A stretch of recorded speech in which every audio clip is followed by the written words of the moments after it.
right. Hi, everyone. It's really great to be here. I must say, I have an Alexa, and I love it. So I can attest, I ask it to play me music. I'm always playing music. Today, we've heard from some really amazing companies, Minters talk about all the innovations. And certainly through my journey from going from a barrister to starting up a technology company, I've been interested in how I can do that. And one of the key parts of starting any business is finding the right investment partners. As has been alluded to, I've had a very kind of colorful journey doing that, and I'm going to be talking about cat herding 101, or fundraising effectively. So to tell you a little bit about my company, Intern Avenue, we connect employers with people who are looking to discover the best entry-level talent. In the journey of doing that, I've had to fundraise, raised $1 million in funding from angels. I've appeared on BBC Dragon's Den successfully. I crowdsourced $250K within 5 days. I mean, I know that we've had crowdsourcing be one of the discussions. And I'm really passionate now about more broadly helping innovators and investors. So I advise for Beast Ventures, who are one of my major backers. And I also help with an accelerator that helps women, female-focused businesses in Berlin. So I've seen both sides of the way that the sausage is made, as it were. So I want to share some of those learnings. So a quick show of hands. Is anyone in here fundraising at present? Anyone? Yeah, a couple of fundraisers. Is anyone thinking about, fundraising can be thought more broadly. So, getting buy-in from a project internally, there's those sorts of things. Any show of hands for that? Any investors in the room? Yeah. So fundraising is something that I think we all have to do, and certainly if you start a business, you may find that that you're forced into doing it. And more importantly than that, we heard earlier that if you can, sales, cash is king. If you can manage to fund your business without having to go down this route, it's great. But with technology businesses and the like, sometimes it's just not possible. So the things that I've learned, I've got a couple of tips. So seeking safe networks is really important. You'll find that there are loads of fake investors, which is a particularly nasty version of fake news. When you go out, when I started. So these are people who aren't really investors and actually trying to sell you something. So they're trying to take your money rather than giving you any. There are some areas where you are asked to pay an awful lot of money. When I started out, obviously I came from the bar.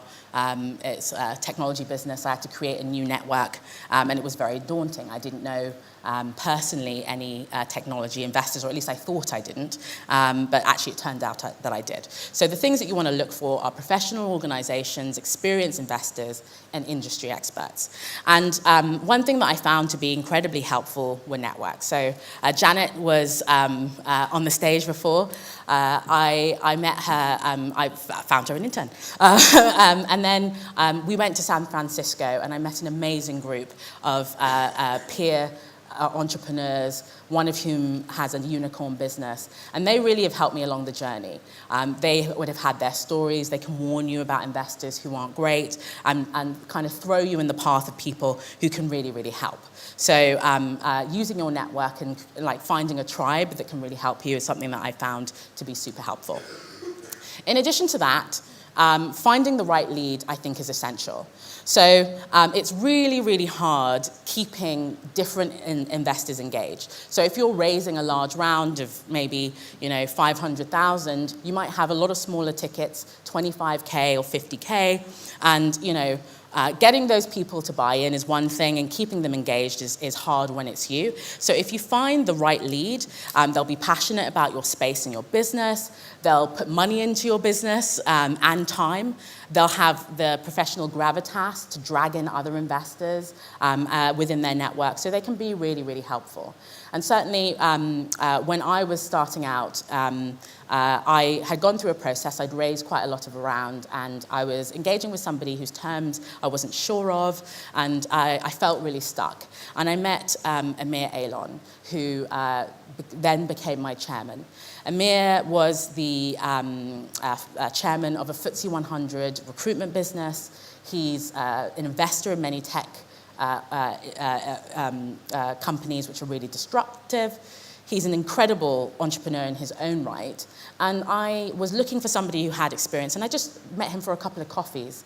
And that turned into him leading my round and being the chairman for my company, and helping us grow. So that was like an amazing experience that I had. And everybody knows that the wrong leader, you don't want the wrong guy, because it's no bueno. So, you need to find someone who has the credibility to help you grow your business, can give you those industry insights, and ultimately they're going to probably end up on your board. So once they're in, you might have to deal with this person for a really long time. So making sure that you've got the right fit is really important. And at Beast, as another example, Nick, their partner, I actually met at a wedding. So I was sitting down, and I didn't realize that I was pitching him my very early stage business. So he asked me what I was doing, and I explained it to him, and I didn't know that he's actually invested in a number of huge companies alongside Andreessen Horowitz and all these other people, and he ended up being an investor. So always being passionate about what you're doing and talking to people can really help. But making sure that the right people are with you are really important. I think that I've kind of learnt from my bar days, but I see it a lot now that I have the other hat on, advising for Beast Ventures, and also being a board advisor for some accelerators, being on the other side and helping people select, is that your deal is so much more than your deck, and the way that you conduct yourself throughout is the difference between winning the race and losing. So, process is really important. And it's something that I think investors and stakeholders buy. So if you have a really good, strong process from start to finish, and they feel as though you're really in control, you have a very clear set of things to set through, and you thought it all the way through, that is part of the trust that you build, so that they know that when they give you their cash, you're not going to be nuts. So, the things that you need: deck, 2-pager, draft terms, and then the detailed due diligence. All your team CVs, key proofs, customer references. I created an online data room, which had a firewall, so it's secure. People couldn't download the things, but everything was there, so people felt a level of trust, because when you're asking people for a lot of money and they haven't known you necessarily for a really long time, that becomes really important.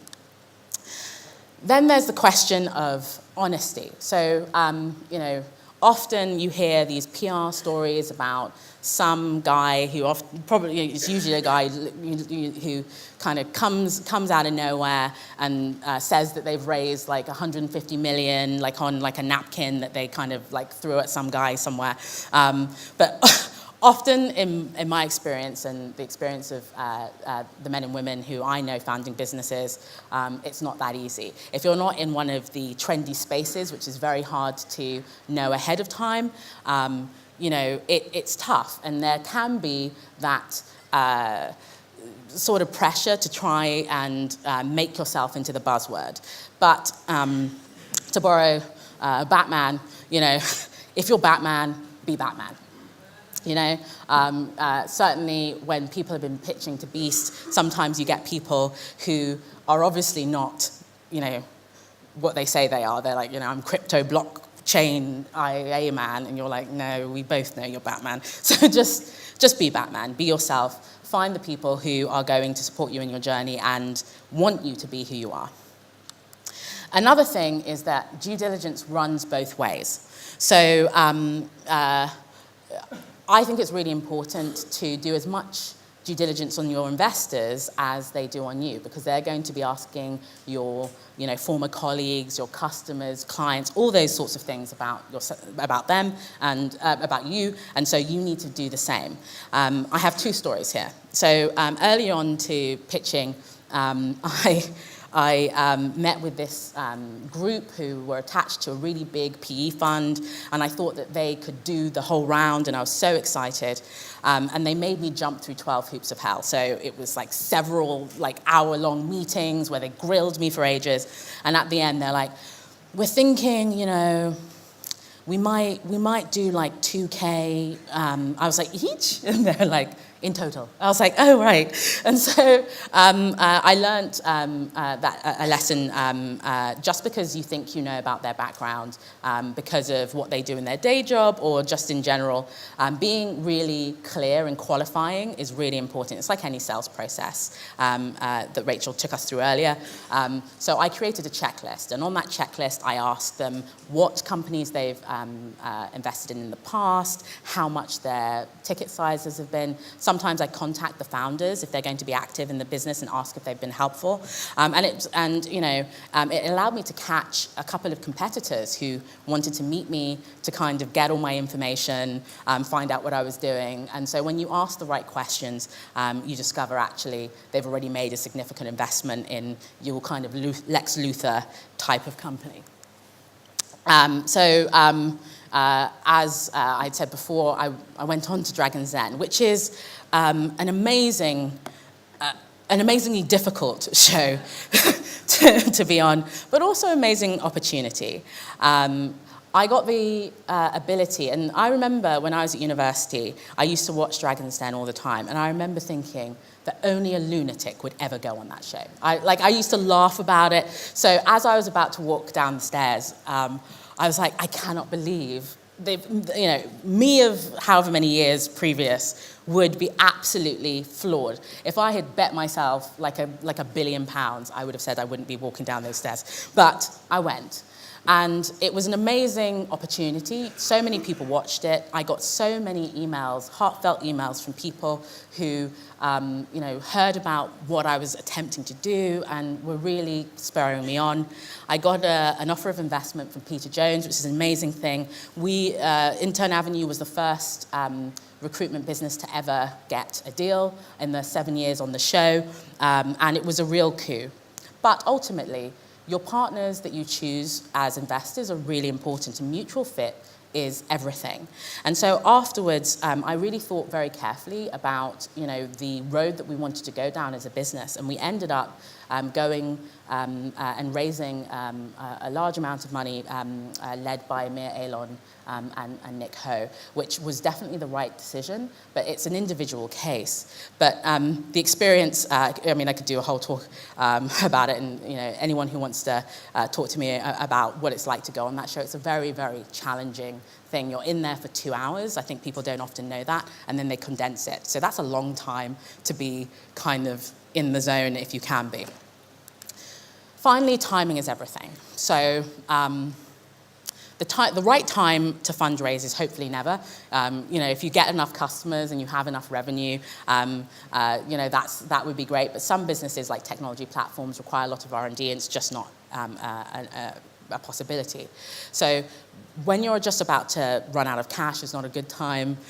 When you kind of want to raise for some reason, that's not a good time or reason. One of the things that I found to be really helpful is understanding the cadences and trying to go along with it. So as I mentioned, I also have done some crowd funding, and I managed to crowd fund all of the investment that we were looking for at that time in a really short period, less than 5 days.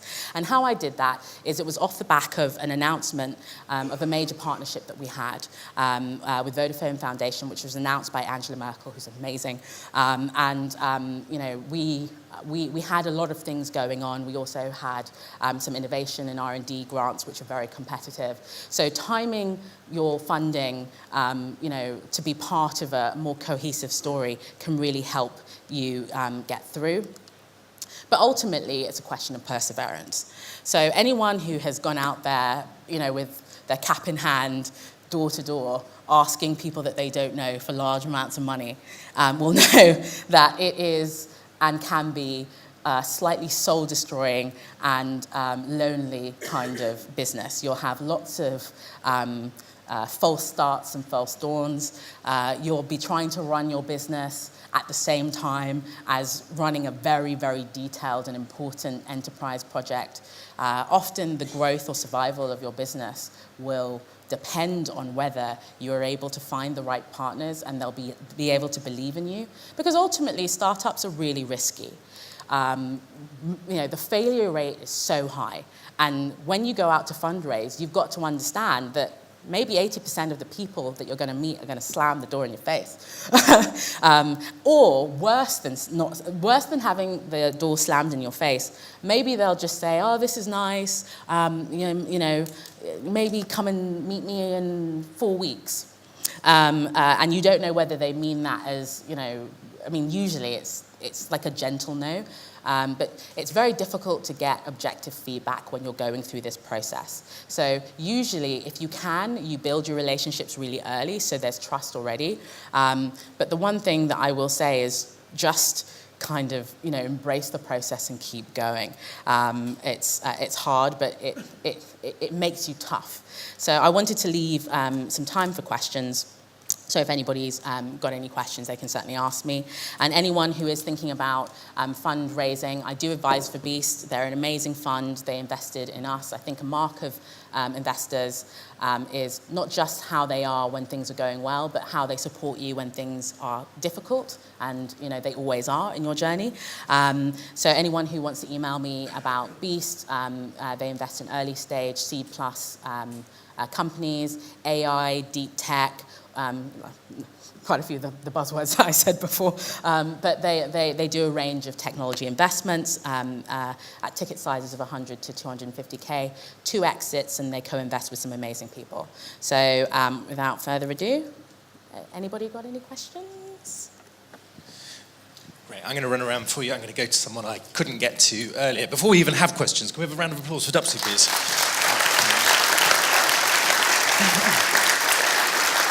Looking around, and as ever, feel free to say who you are, where you're from, and you don't have to.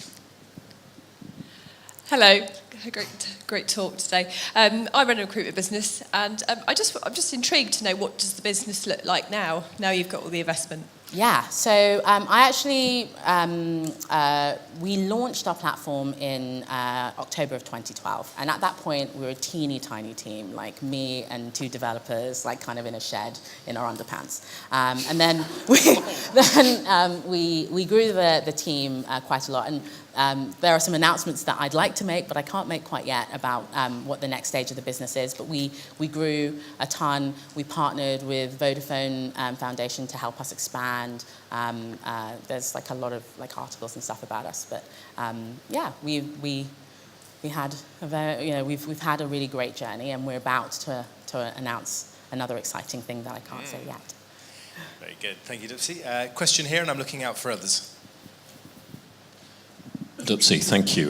Rob Salisbury's from Buthnot Latham Private Bank. I'm interested how you've separated your personal finances from your company's finances. Where's the line? So, by structure, we're a limited company. So the business is separate from me personally. I think when you start a company, it feels a lot like you are your company. But I think the earlier it becomes its own thing, the better. So very early on, we had professional advisors, accountants, all those sorts of great things. And through networks that I had and began developing, a load of really, really helpful people pointed me in the direction of people who could help me kind of decide on what's the best way to approach that whole thing. So that's how I did it. Dupsy, you'd had a successful career. Do investors expect you to be putting some of your own money in?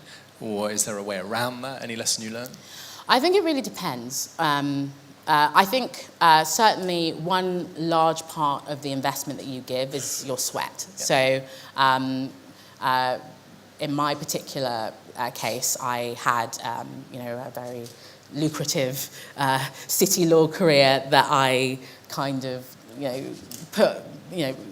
jettisoned to eat ramen noodles and sit in tracksuit bottoms, trying. The tracksuits come on now, has it? Also? Yeah.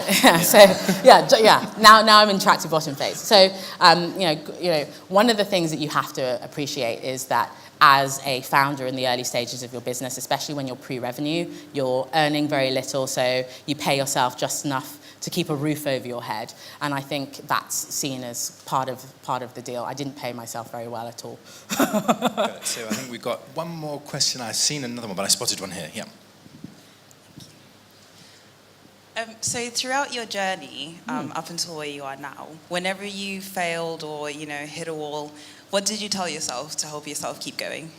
Yeah, that's a really good one. Now, Dupsy, forgive me, hold that thought, because we'll get the final question in and you can tackle them in whichever order you like. Hello, my name is Bracken Jelly. I own a few different businesses and I'm in the process of setting up a new one. My question is almost identical. I'm passionate about women leaders and women leading business, and I'm really interested to know that at times when you might have found you've kind of suffered from self-doubt, how do you make yourself feel bold? What do you do to kind of bolster yourself to progress? I have failed so many times, I cannot tell you. And some of them I have felt in a really heartbreaking sense, because any person who's trying to do something that's this difficult and is super ambitious, even when you're making progress, you're always fighting against yourself. So there's this thing called, there's this phrase that I use, which is fortune favors the bold. And actually, before I contacted Amir Aylon, who ended up being my chairman, I was really worried about where my deal was going, and I was so stressed. I actually sat underneath my desk like this, which is a weird thing to do. I don't recommend it. And I was like, what am I going to do? I don't know what I'm going to do. I'm so stressed out. And then fortune favored the bold popped into my mind.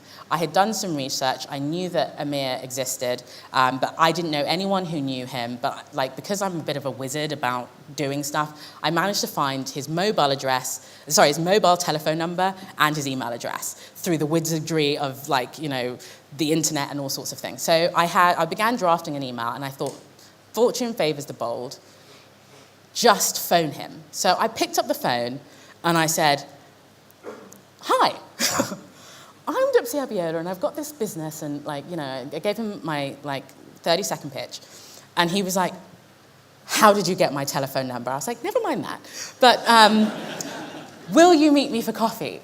And I had just been at a really low moment at that point, when you're just like, oh, come on, give me a break.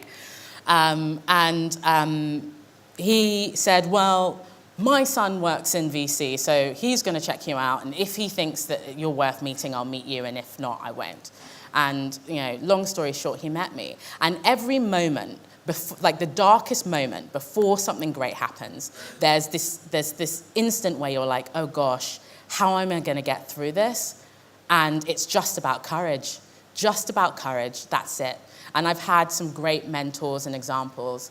My father was an entrepreneur too. I have lots of family members who've done impossible things. My cousin is an Olympian, one of the fastest Briton in history. And he only started running when he was at university. And I was really fortunate that my family are all about, the world will always tell you how impossible anything is, But if you just choose not to believe it and give it a shot, what have you got to lose? Because I was like, I could have not called, but I did. And, failure is the beginning of a better plan, like a new way. So, there's not a single person in this life who did something extraordinary, who didn't have loads of setbacks and things that didn't work out. Yeah, that's my answer. What an extraordinary way to end our morning. Dupsy Abiola, thank you.